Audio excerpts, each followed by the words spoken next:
당신이 매일 밤 분노 때문에 잠을 못 이루고 있다면 이 이야기가 당신의 인생을 완전히 바꿔놓을 것입니다. 100년을 살아온 한 사람이 깨달은 분노의 진짜 정체는 당신이 상상하는 것과 전혀 달랐습니다. 내가 아직 30도 되지 않았을 무렵 나는 분노를 나의 고유한 성격이라고 굳게 믿었습니다. 누군가 나를 건드리면 즉각적으로 불같이 화를 냈습니다. 그것이 나의 예민한 기질이라고 스스로를 변호하곤 했지요.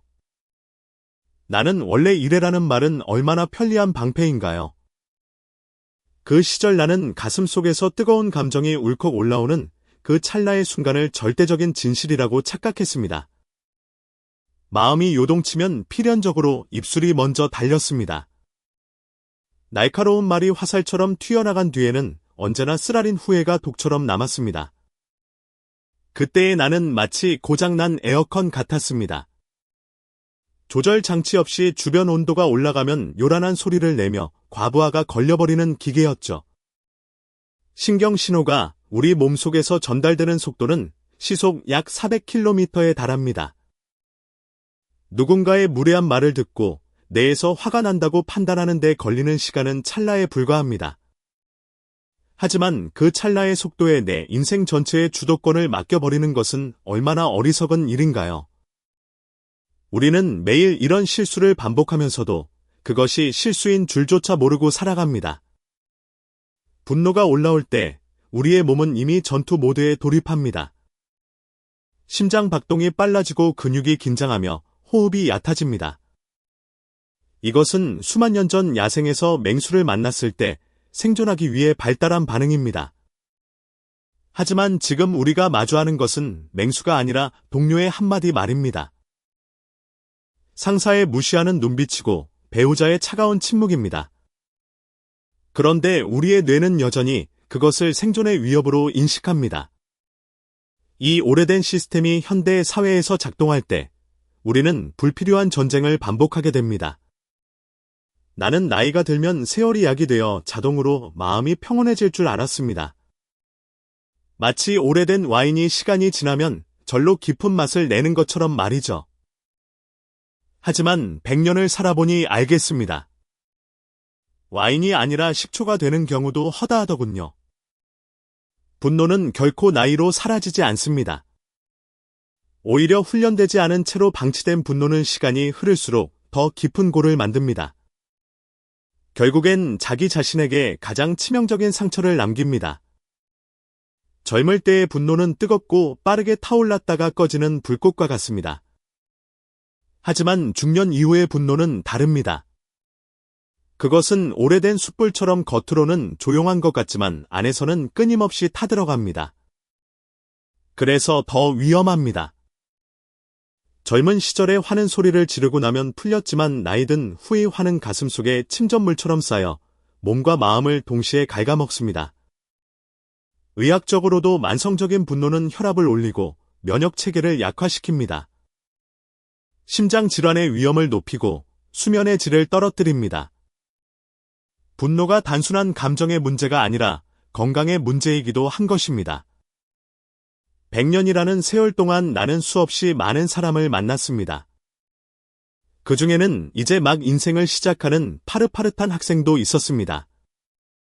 나보다 훨씬 더 많은 삶의 무게를 짊어진 노신사들도 있었죠. 그 수많은 사람들을 관찰하며 발견한 아주 흥미로운 지점이 하나 있었습니다. 사회적 지위가 높든 낮든 학식이 깊든 얕든 상관없이 결과는 같았습니다. 통장 잔고가 넉넉하든 비어있든 마찬가지였습니다. 어떤 사람은 누군가의 사소한 말 한마디에 하루 전체가 무너져 내렸습니다. 반면 어떤 사람은 똑같은 비난 속에서도 마치 깊은 호수처럼 고요함을 유지하더군요. 처음에는 그것이 타고난 성정이라고 생각했습니다. 운 좋게 좋은 성격을 타고난 것이라고 말이죠. 하지만 세월의 데이터가 쌓일수록 하나의 명확한 공통점이 보이기 시작했습니다. 그것은 바로 감정적 항상성을 유지하는 태도의 차이였습니다. 흔들리는 사람들은 언제나 자신의 화를 유발한 외부를 원인으로 삼았습니다. 저 사람이 나를 화나게 해서라고 말했습니다. 이 상황이 나를 미치게 만들어라고 호소했습니다. 반면 흔들리지 않는 사람들은 언제나 자신의 내부를 돌아보고 있었습니다. 이 차이가 전부였습니다. 돈도 지위도 학벌도 아니었습니다. 오직 시선의 방향이 달랐을 뿐입니다. 밖을 향하느냐 안을 향하느냐의 차이가 평온한 사람과 분노에 사로잡힌 사람을 갈랐습니다. 100년을 살며 내 안의 분노를 수만 번 해부해본 결과 나는 하나의 결론에 도달했습니다. 단 한 번도 타인이 내 감정을 강제로 만들어낸 적이 없다는 것입니다. 그들은 단지 내 마음에 자극이라는 돌멩이를 던졌을 뿐입니다. 그 돌멩이에 맞아 물결을 일으킬지 아니면 그저 조용히 가라앉게 둘지를 결정하는 것은 언제나 내 안에서 이루어졌습니다. 이것은 단순한 위로의 말이 아닙니다. 이것은 냉정한 사실입니다. 똑같은 무례한 말을 듣고도 어떤 날은 불같이 화가 났습니다. 그런데 어떤 날은 저 사람 참 피곤한가 보네 하며 아무렇지 않게 넘겼습니다. 그 차이를 만든 것은 상대방의 태도가 아니었습니다. 그 순간 나의 내부 상태가 결정적이었습니다. 내가 지쳐 있었는지가 중요했습니다. 상대에게 너무 큰 기대를 걸고 있었는지가 관건이었습니다. 스스로를 통제할 마음의 여유가 있었는지에 따라 결과는 완전히 달라졌습니다. 피곤한 날에는 아이의 장난에도 버럭 소리를 지릅니다. 충분히 쉰 날에는 상사의 비꼼에도 웃으며 넘깁니다.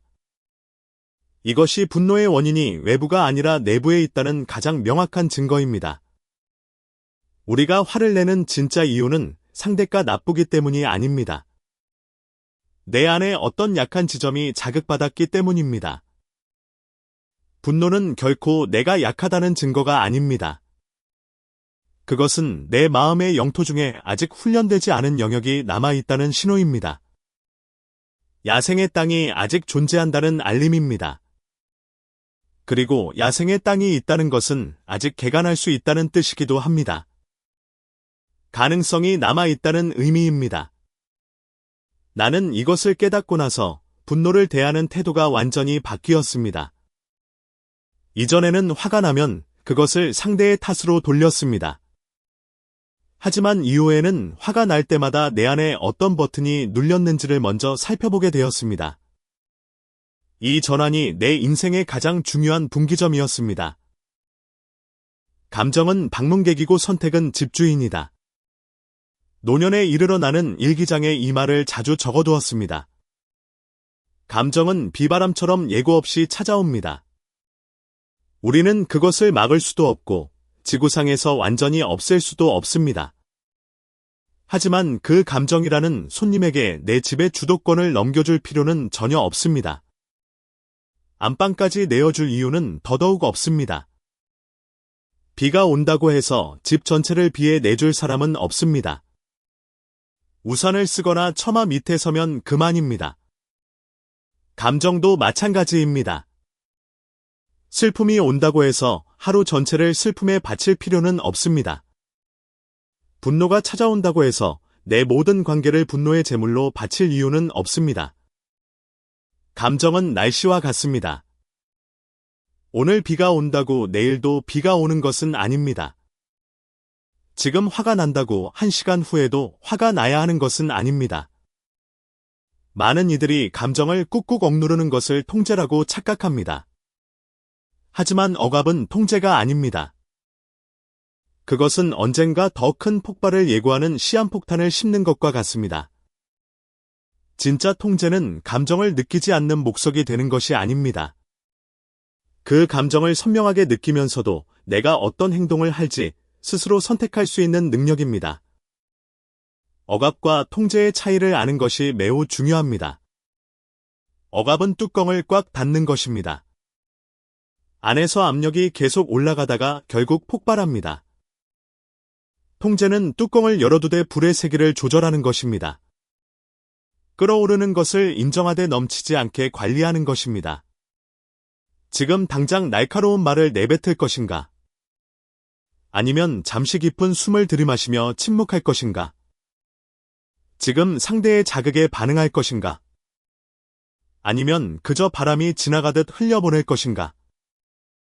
이 찰나의 짧은 간극 속에서 우리 인생의 방향이 갈립니다. 그 간극은 불과 몇 초에 불과합니다. 하지만 그 몇 초가 관계를 살리기도 하고 죽이기도 합니다. 한마디 말이 10년의 우정을 끝내기도 하고 한 번의 침묵이 평생의 신뢰를 만들기도 합니다. 나는 젊은 시절 그 몇 초를 참지 못해서 수많은 관계를 잃었습니다. 돌이킬 수 없는 말을 내뱉고 나서 후회했던 밤이 셀 수 없이 많았습니다.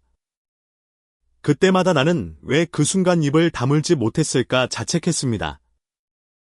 하지만 자책만으로는 아무것도 바뀌지 않았습니다. 필요한 것은 자책이 아니라 구체적인 훈련이었습니다. 우리 사회에서 많은 이들이 분노에 지쳐가는 이유는 명확합니다. 책임은 날로 늘어갑니다.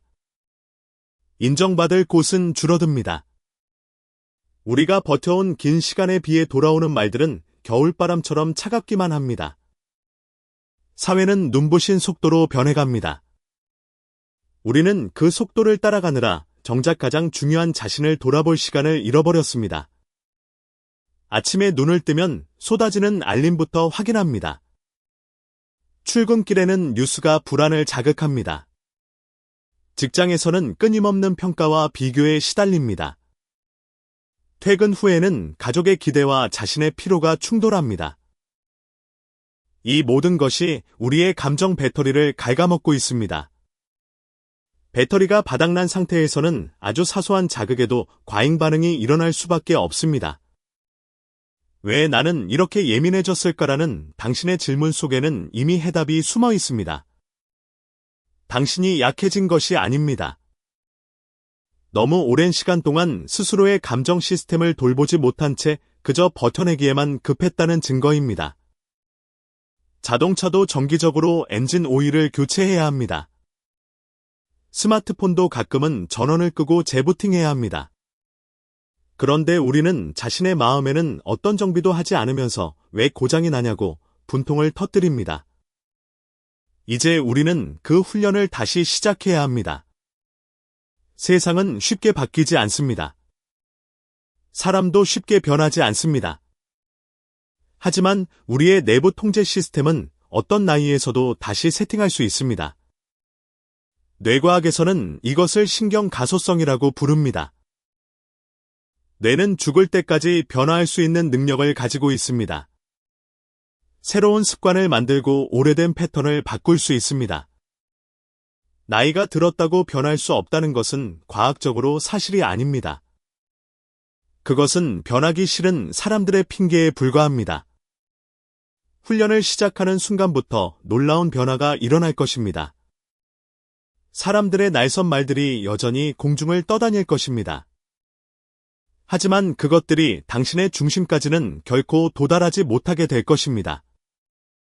당신의 하루를 망치던 소음들이 그저 지나가는 배경음악처럼 들리게 될 것입니다. 그때 당신은 비로소 깨닫게 될 것입니다. 평온은 성격이 아니라 매 순간 내리는 선택의 결과라는 것을 말입니다. 나는 오랫동안 사람을 적으로 착각하며 살아왔습니다. 누군가 무례한 말을 던지면 즉시 그 사람을 내 인생의 문제로 규정했습니다.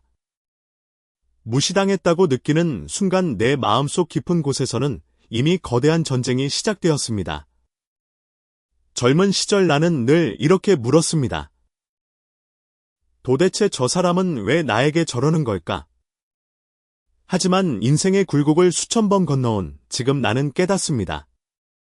그 질문이 얼마나 나를 무기력하게 만들었는지를 말입니다.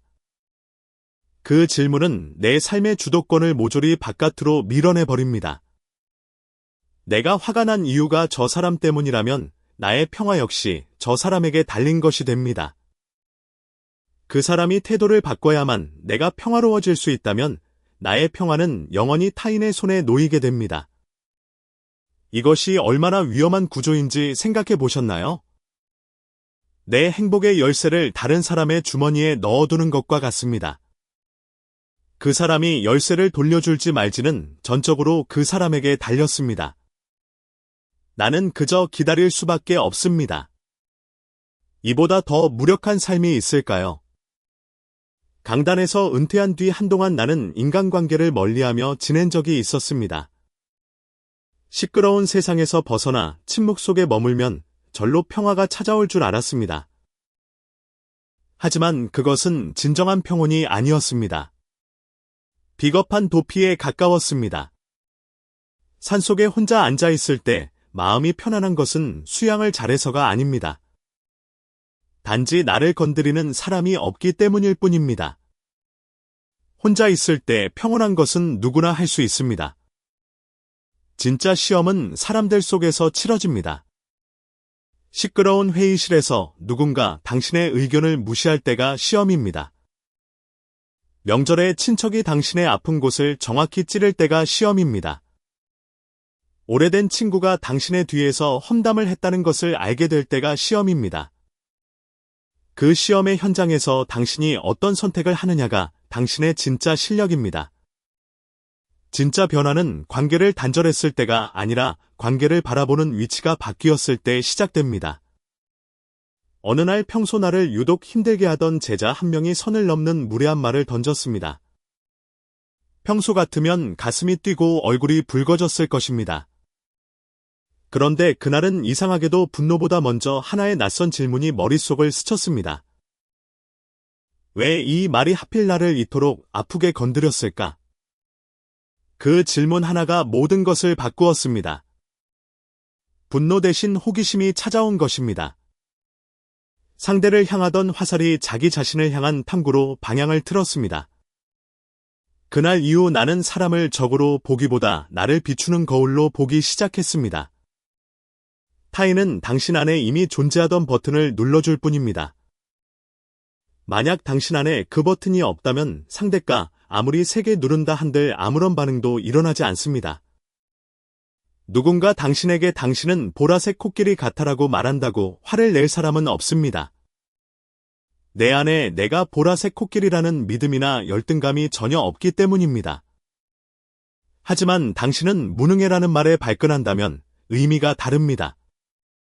당신은 이기적이야라는 말에 밤잠을 설친다면 이유가 있습니다. 내 무의식 어딘가에 그 말을 수긍하거나 두려워하는 버튼이 존재한다는 뜻입니다. 이 사실은 처음에 매우 불편합니다. 더 이상 상대를 탓하며 내 감정의 책임을 전가할 수 없다는 의미이기 때문입니다. 하지만 그 불편함의 문턱을 넘어서는 순간 말로 표현할 수 없는 해방감이 찾아옵니다. 외부 상황이 원인이 아니라 내부의 버튼이 원인이라면 나는 변화의 주체가 됩니다. 더 이상 타인의 변화를 기다릴 필요가 없는 주체적인 존재가 되는 것입니다. 나는 다시 훈련할 수 있고 다시 설계할 수 있는 사람이 됩니다. 이것이 진정한 자유의 시작점입니다. 내가 바꿀 수 없는 것에 매달리는 대신 내가 바꿀 수 있는 것에 집중하는 것입니다. 타인의 입은 내가 통제할 수 없습니다. 하지만 그 말을 어떻게 받아들일지는 전적으로 나의 영역입니다. 날씨를 바꿀 수는 없지만 우산을 쓸지 말지는 내가 선택합니다.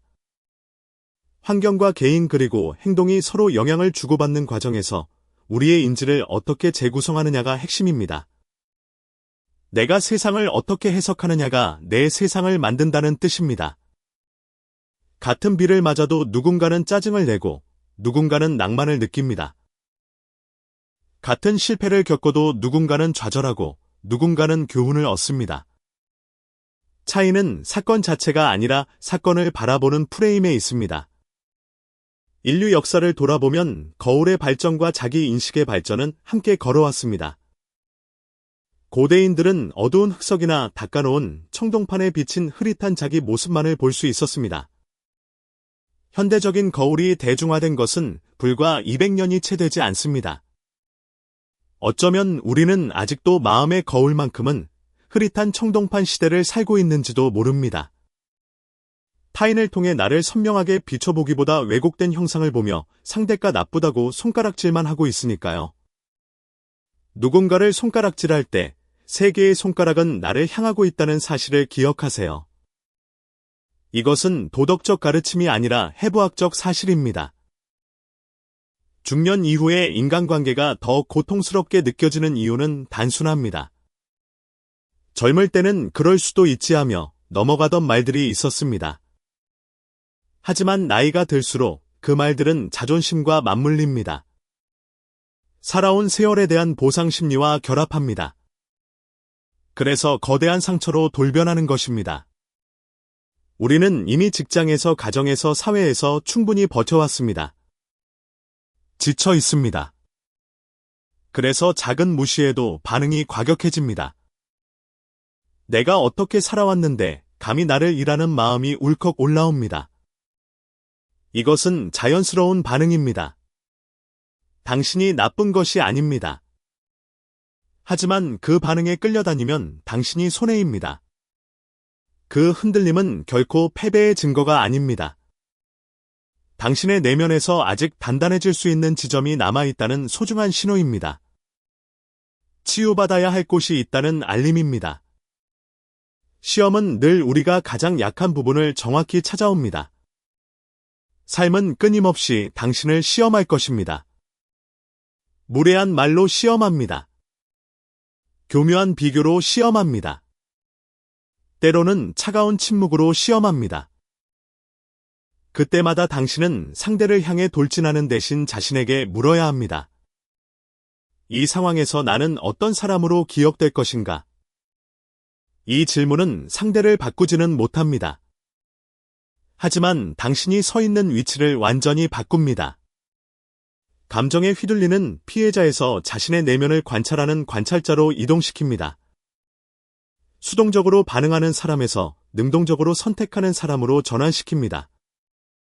관찰자의 자리에 서는 순간 당신은 더 이상 진흙탕 속에서 싸우지 않게 됩니다. 싸움이 줄어들수록 에너지는 안으로 모입니다. 그 에너지가 쌓일수록 평정심은 더 깊어집니다. 진짜 통제는 평온할 때 드러나는 것이 아닙니다. 가장 모욕적이고 불공정한 순간에 결정됩니다. 내가 내 안의 거울을 어떻게 바라보느냐에서 판가름 납니다. 나는 한때 말이 곧 힘이라고 믿으며 살았습니다. 누군가 나를 오해하면 화려한 언변으로 오해를 풀어야만 직성이 풀렸습니다. 상대의 공격에 즉각 반박하지 못하면 그것이 곧 패배라고 여겼습니다. 누군가 나에게 자극을 주는 순간마다 머릿속은 전쟁터의 작전실처럼 바쁘게 움직였습니다. 상대를 단숨에 제압할 가장 날카로운 문장들을 고르고 배치했습니다. 정작 내 마음이 타들어가는 줄은 몰랐습니다. 말싸움에서 이기면 기분이 좋을 줄 알았습니다. 하지만 이기고 나서도 공허했습니다. 상대를 논리적으로 꺾어놓고 나면 일시적인 쾌감은 있었습니다. 하지만 곧바로 씁쓸함이 밀려왔습니다. 관계에 금이 가는 소리가 들렸습니다. 그리고 그 금은 한 번 가면 좀처럼 메워지지 않았습니다. 100년을 살아보니 참으로 역설적인 진실이 보였습니다. 말이 가장 많았던 시절일수록 내 삶은 가장 소란스러웠습니다. 반대로 침묵이라는 언어를 배우기 시작한 이후부터 삶은 단순해지고 견고해졌습니다. 많은 분이 침묵을 오해합니다. 할 말이 없어서 참는 것이라고 생각합니다. 힘이 없어서 굴복하는 것이라고 여깁니다. 하지만 침묵은 결코 약함의 증거가 아닙니다. 오히려 그것은 상대에게 넘어간 삶의 주도권을 가장 우아하게 되찾아오는 무기입니다. 타인의 자극에 즉각적으로 반응하는 순간 감정적 통제권은 이미 상대에게 넘어갑니다. 상대는 당신의 분노를 읽습니다. 그것을 계산합니다. 당신을 더 깊은 수렁으로 빠뜨리기 위해 또 다른 자극을 준비합니다. 하지만 당신이 그 흐름을 끊고 멈출 때 모든 것이 달라집니다. 깊은 숨을 한번 내쉬며 아무 말도 하지 않을 때 자동적인 파괴의 순환은 멈춥니다. 외부 자극이 뇌의 편도체를 자극해 본능적인 분노를 일으키는 데는 극히 짧은 시간이면 충분합니다. 하지만 이성적 판단을 담당하는 전전두엽이 작동하기까지는 그보다 조금 더 긴 시간이 필요합니다. 침묵은 바로 이 물리적인 간극을 인위적으로 확보하는 것입니다. 본능적인 반응이 아닌 인간다운 선택을 할 수 있게 만드는 공간입니다. 동물은 자극에 즉각 반응합니다. 개에게 먹이를 보여주면 침을 흘립니다. 고양이에게 오이를 놓으면 깜짝 놀라 뛰어오릅니다. 하지만 인간에게는 자극과 반응 사이에 선택의 공간이 있습니다. 그 공간을 활용하는 것이 인간을 인간답게 만드는 핵심입니다. 침묵은 바로 그 공간을 넓히는 가장 효과적인 도구입니다. 우리의 마음속에도 진공지대가 필요합니다. 우주에서는 거대한 행성이 폭발해도 소리가 전달되지 않습니다. 소리는 매질이 있어야 전파되기 때문입니다. 마음속에 이런 진공 상태를 만들 수 있다면 어떤 비난이 날아와도 그 소음은 소멸해 버릴 것입니다. 상대의 날선말이 내 마음의 진공에 닿는 순간 그것은 더 이상 힘을 갖지 못합니다. 이 침묵을 통해 주도권을 되찾았다면 이제 우리를 흔드는 진짜 범인을 마주할 차례입니다. 그것은 바로 기대라는 이름의 족쇄입니다. 우리는 늘 타인에게 기대를 품습니다. 내가 이만큼 했으니 상대도 이만큼 해주겠지 하고 생각합니다. 적어도 상식적인 사람이라면 내 진심을 알아주겠지 기대합니다. 최소한 공정하게 대우받겠지 하고 믿습니다. 이런 기대들은 소박해 보이지만 사실은 가장 위험한 감정적 도박입니다. 누군가의 말 한마디에 내 기분이 천당과 지옥을 오간다면 생각해 보세요. 사소한 태도 하나에 내 하루가 좌우된다면 돌아보세요. 그 순간 당신의 평화는 이미 당신의 것이 아닙니다. 전적으로 타인의 변덕에 저당 잡힌 상태입니다. 기대란 것은 참 교묘합니다. 그것은 사랑이라는 포장지에 쌓여 있기도 합니다. 우정이라는 이름표를 달고 있기도 합니다. 하지만 그 안을 들여다보면 나를 이만큼 대해달라는 요구가 숨어 있습니다. 그리고 그 요구가 충족되지 않을 때 우리는 배신감을 느낍니다.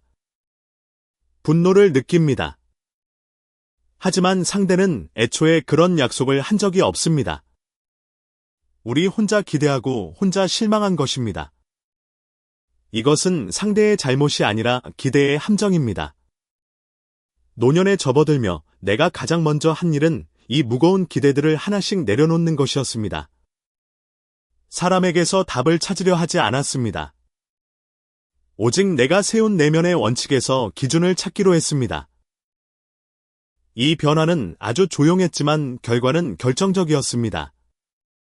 상대가 무례하게 굴어도 달라졌습니다. 저 사람은 원래 저런 방식으로 자신을 표현하는구나라고 객관적으로 바라보게 되었습니다. 내 가치가 훼손되는 느낌이 사라졌습니다. 인정받지 못해도 괜찮아졌습니다. 나의 가치는 타인의 입술 끝이 아니라 내 내면의 성실함에 이미 뿌리를 내리고 있으니까요. 기대를 내려놓는다는 것은 냉정해지는 것이 아닙니다. 상대를 있는 그대로 존중하되 그 대가로 나의 평온을 지불하지 않겠다는 단단한 결심입니다. 사랑하되 집착하지 않는 것입니다.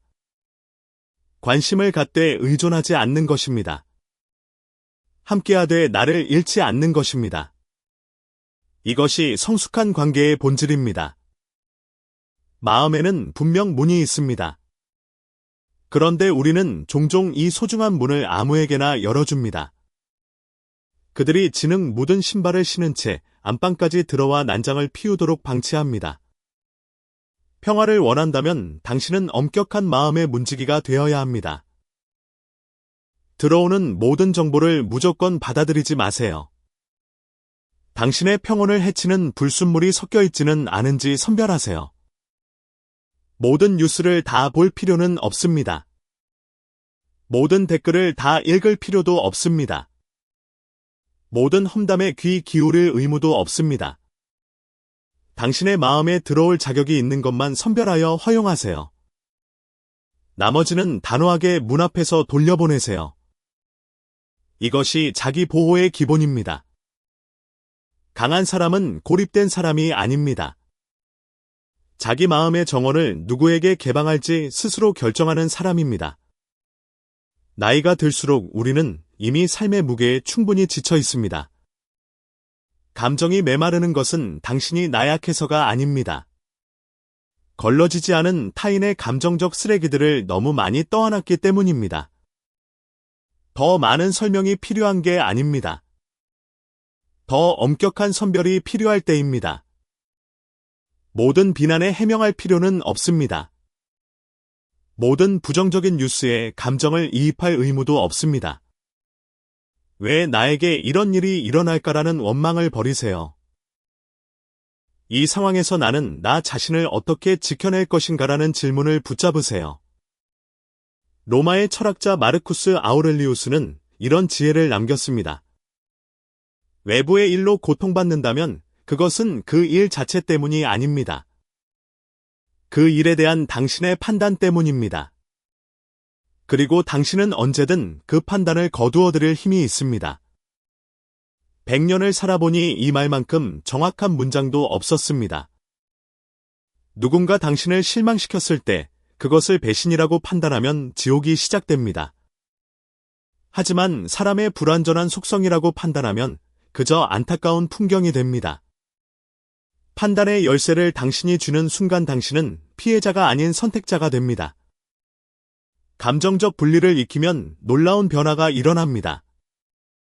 날선 비판들이 빗방울이 우산 위를 미끄러지듯 당신을 비껴갈 것입니다. 사람들은 여전히 무례할 것입니다. 세상은 여전히 불공정하게 돌아갈 것입니다. 하지만 그것이 더 이상 당신의 중심을 흔들지는 못할 것입니다. 집착이 줄어들수록 분노의 불길도 잦아듭니다. 마음이 가벼워지는 것을 느끼게 될 것입니다. 타인의 기대라는 짐을 대신 짊어지지 않기로 했기 때문입니다. 이것이 감정적 분리가 선사하는 진정한 해방입니다. 이제 마지막으로 삶을 지탱하는 거대한 축에 대해 이야기하겠습니다. 인생의 마지막 구간에 이르러서야 나는 하나의 축이 모든 균형을 지탱한다는 것을 보았습니다. 그것은 좋은 성격도 안락한 환경도 아니었습니다. 타고난 운도 아니었습니다. 바로 목적이었습니다. 사람이 사소한 일에 쉽게 화가 나고 흔들리는 이유를 깊이 파보면 대부분 같은 곳에 도달합니다. 마음이 약해서가 아닙니다. 자신이 지금 어디로 가고 있는지 그 거대한 항로를 잊어버렸기 때문입니다. 방향을 잃고 표류하는 배는 작은 파도에도 크게 요동칩니다. 전복될 위험을 느낍니다. 하지만 목적지가 분명한 배는 거친 폭풍 속에서도 항로를 유지합니다. 묵묵히 나아갑니다. 분노라는 파도는 목적이라는 닻을 내리지 못한 영혼에게만 치명적입니다. 목적이 있는 사람에게 사소한 자극은 그저 항해 중의 잔물결에 불과합니다. 신경 쓸 가치가 없는 것입니다. 나 역시 목적을 잃고 방황하던 시절이 있었습니다. 매일 똑같은 일상이 지루하게 느껴지던 중년의 어느 시기였습니다. 그 무렵에 나는 유독 예민했습니다. 타인의 말 한마디에 과도하게 반응했습니다. 작은 무시에도 밤잠을 설칠 만큼 오래 머물렀습니다. 지금 돌이켜보면 그때 느꼈던 분노의 진짜 대상은 나를 비난한 사람이 아니었습니다. 내 삶의 중심을 채우고 있던 거대한 공허함이었습니다. 왜 이 자리에 있는지 모를 때 우리는 가장 예민해집니다. 무엇을 위해 하루를 쓰고 있는지 모를 때 감정 방어선이 가장 먼저 무너집니다. 목적이 사라진 자리는 타인에 대한 시기와 분노가 채웁니다. 소모적인 짜증이 그 빈자리를 차지합니다. 이것은 필연적인 수순입니다. 마음에 큰 것이 없으면 작은 것에 흔들리는 것이 인간의 본성입니다. 큰 그림을 보는 사람은 캔버스 위의 작은 얼룩에 절망하지 않습니다. 하지만 큰 그림이 없는 사람에게는 작은 얼룩이 전부가 되어버립니다. 고대 항해사들의 나침반을 생각해 보세요. 나침반의 자침은 사실 아주 약한 자석에 불과합니다. 하지만 그 약한 자침이 지구의 거대한 자기장에 정렬되는 순간 위대한 힘이 됩니다. 전 세계의 바다를 건너게 하는 안내자가 됩니다. 우리 마음의 목적도 이와 같습니다. 그 자체로는 작고 보잘것없어 보일 수 있습니다. 하지만 삶의 방향에 정렬되는 순간 어떤 폭풍도 견딜 수 있는 힘이 됩니다. 목적은 거창할 필요가 없습니다. 세상을 바꾸겠다는 대단한 포부가 아니어도 됩니다. 오늘 하루를 어떤 태도로 마칠 것인가? 내 짧은 말과 침묵이 누군가의 가슴에 어떤 무늬를 남길 것인가? 이 두 가지 질문에 집중하는 것만으로도 충분합니다. 이 질문들을 중심에 두는 것만으로도 주변의 수많은 소음은 힘을 잃습니다. 누군가 나를 모욕하려 할 때 스스로에게 물어보세요. 이 싸움에 휘말리는 것이 내가 오늘 마감하려는 태도에 도움이 되는가? 그 질문 하나로 수많은 분노가 존재의 의미를 잃고 증발합니다. 목적은 거창한 성공이 아닙니다. 내가 나 자신으로 살아가게 만드는 중력과도 같습니다. 중력이 없으면 우리는 우주 공간에서 떠다니는 먼지가 됩니다. 어디로 가야 할지 모르는 채로 이리저리 흩어집니다. 목적이 없는 삶도 마찬가지입니다. 방향 없이 떠돌다가 지나가는 모든 자극에 끌려다닙니다. 하지만 중력이 있으면 우리는 땅에 발을 디딜 수 있습니다. 단단히 서서 걸어갈 수 있습니다. 목적이 있으면 인생도 마찬가지입니다. 사람들은 평화가 어떤 특별한 기분이나 고요한 상태라고 생각합니다. 하지만 100년을 살며 내가 확신하게 된 사실은 다릅니다. 내면의 평화는 감정이 아닙니다. 그것은 치열하게 훈련된 상태입니다. 침묵을 선택하는 훈련이 필요합니다. 타인에 대한 기대를 과감히 내려놓는 훈련이 필요합니다. 올라오는 감정을 제3자의 눈으로 관찰하는 훈련이 필요합니다. 무엇보다 삶의 목적을 늘 중심에 두는 훈련이 필요합니다. 이 모든 작은 훈련이 겹겹이 쌓여 하나의 단단한 내면의 기둥을 만듭니다. 한번 만들어진 이 기둥은 세상의 어떤 풍파에도 쉽게 무너지지 않습니다. 운동선수가 하루아침에 만들어지지 않는 것처럼 내면의 평화도 하루아침에 완성되지 않습니다. 매일 조금씩 훈련해야 합니다. 오늘 한 번의 침묵이 내일의 평정심을 만듭니다. 오늘 한 번의 감정 관찰이 내일의 자기 통제력을 키웁니다. 작은 것이 쌓여 큰 것이 됩니다. 세상은 앞으로도 여전히 시끄러울 것입니다. 불공정함도 무례함도 사라지지 않을 것입니다. 당신을 아프게 할 사람들도 계속 나타날 것입니다. 하지만 당신은 달라질 수 있습니다. 더 이상 외부의 조건 위에 당신의 평화를 올려두지 마세요. 당신의 평화는 누군가의 칭찬 위에 있지 않습니다. 상황의 호전 위에 있지 않습니다. 그것은 오직 당신의 내부 통제 시스템 안에 있습니다. 당신의 선택 안에 있습니다. 이 지점에 도달한 사람은 겉으로 보기엔 조용합니다. 하지만 그 조용함은 텅 빈 공허가 아닙니다. 깊이를 알 수 없는 거대한 심연과 같습니다. 그는 더 이상 자신을 증명하려 애쓰지 않습니다. 타인의 이해를 구하지 않습니다. 오직 자신의 내면이 가리키는 북극성을 따라 걸어갈 뿐입니다. 통제는 밖에서 시작되지 않습니다. 언제나 안에서 시작됩니다. 그 통제권을 손에 쥔 사람이야말로 세상에서 가장 자유로운 존재입니다. 상대가 아무리 무례한 말을 던져도 일단 마음속으로 셋을 세어보세요. 그 짧은 3초 동안 놀라운 일이 벌어집니다. 상대는 자신의 말이 허공에 흩어지는 것을 보며 당황하기 시작합니다. 반응하지 않는 당신을 마주할 때 공격자는 자신의 무례함을 거울처럼 대면하게 됩니다. 이것이 침묵이 가진 힘입니다. 말로 싸워서 이기는 것은 상대를 굴복시킬 뿐입니다. 하지만 침묵으로 응수하는 것은 상황 자체를 장악하는 것입니다. 부부 사이에서도 마찬가지입니다. 배우자가 잔소리를 시작할 때 똑같이 맞받아치면 전쟁이 됩니다. 하지만 지그시 바라보며 한마디 하고 침묵하면 상대는 싸울 동력을 잃습니다. 물론 너무 오래 침묵하면 더 큰 화를 부를 수 있습니다. 적절한 타이밍 조절이 필수적입니다. 인생은 언제나 중용의 예술이니까요. 지혜는 하지 않아도 되는 말을 선별하는 능력에서 드러납니다. 침묵은 밖으로 흩어지려는 에너지를 안으로 모으는 응축의 과정입니다. 불필요한 설명과 구차한 변명은 내면의 힘을 바깥으로 낭비하게 할 뿐입니다.